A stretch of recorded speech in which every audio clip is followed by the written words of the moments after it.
think about who you trust. Maybe friends, family, and maybe even companies if they can get a product to you on time, like Amazon. Now, if we're thinking about how we trust these companies, we might look to the California Consumer Privacy Act, which might seem like it only affects Californians, but doesn't exactly, because it affects companies like Google, Amazon, Apple that do business in California, but they're not going to focus on just their Californian customers, so they just put the Privacy Act in effect, and it can affect everyone in the United States, let's say.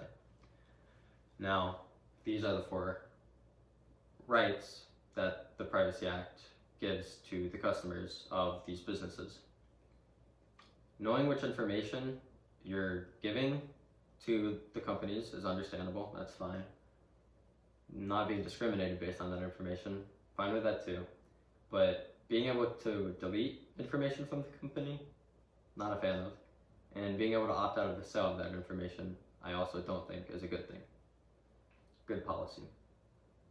So if we're thinking about like the companies being able to sell your information, that can help them make money, and you probably want this company to succeed considering you're paying for it.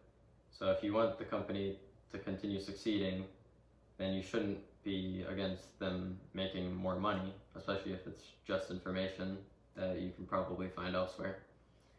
Second is research. If someone wants to know, let's say, the locations of where like a lot of Netflix watchers are, or they want to compare how many are in this area to this area, then they could go to Netflix and ask for that information.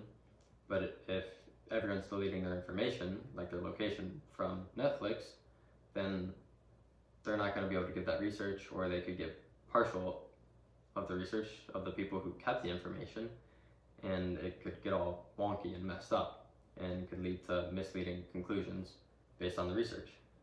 And then if you're wanting to a company to like grow and adapt over time, which if you're paying for the company, I imagine you would, you probably want them to keep your information, because that way they can adapt to different demographics based on the majority of people who are using it. So Netflix, for example, has a lot of young users, and in that case, they could, if they have a new customer, they could recommend what everyone else is watching, which they can only get if people are willing to share that information with them. Now, if we're thinking about targeted advertisements, we have the idea that our phones are always listening to us. I hear this all the time. I feel like people will be talking to a friend, and then they'll pull out their phone, go on a website, and see an ad for something they were just talking about with their friend. And then they're like, oh my gosh, my phone is listening to us. But it's not like some creepy dude with headphones on that's listening to your every word. It's an algorithm that's listening to your vocal patterns and trying to understand what your interests are, so it can give you an ad of something you're interested in. And in theory, you would want an ad you're interested in compared to just a regular ad that might not have anything to do with you. So a recent example I can think of is I bought dice not too long ago, and then I was scrolling through Instagram and started getting ads for dice, and I was fine with that. I even checked out a few websites because I was curious about the dice. I didn't buy any, but I preferred that over some like diapers, let's say. I don't have a child. I don't know any children who wear diapers, so I would want to see dice over diapers. Dice over diapers. Now, do people really care about the privacy that they claim to care so much about? In a lot of cases, people are like, oh my gosh, this information is like, the company's like selling my information, that's messed up. But like, do they really care? So here we can see that the Pew Research Center made a graph.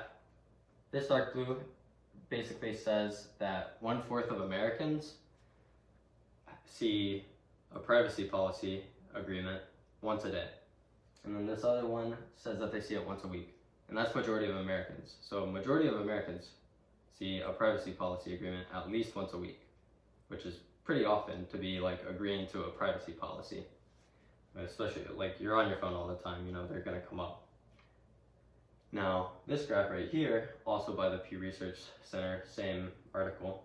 The green and the yellow are the Americans who sometimes or never read the privacy policy agreements that they're agreeing to. So even though we're seeing them once a week or more, majority of us also aren't even reading the privacy policies that we're agreeing to. I'm the same way. I think I read one once because I was just curious of what it included, but I don't think I've ever actually, I think I skimmed it then. I didn't even read the whole thing, you know? Most of the time I just click agree without even thinking a second thought, you know? This is information that's free to the public, most of it. I have an Instagram, I have other social media where people can find this information on me pretty much anywhere. So most people don't really even seem to care based on their actions about their privacy compared to what they might say. So overall, giving your information and letting companies sell your information is a good thing, and it shouldn't be restricted because it allows the company to grow, it allows you to get ads that you'd like to see, you know, like the lesser evil, ads you'd like to see over ads you don't want to see. Also, it allows them to adjust based on the demographics of their customers, and then targeted ads, you know, like I said, the lesser evil, and then people don't even really make actions that seem like they would care about privacy, even though they might claim to, you know, that stuff's all over the place anyways. And then,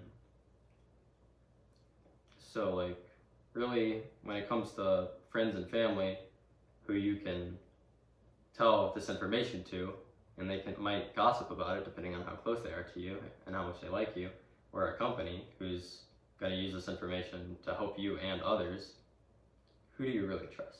Thank you.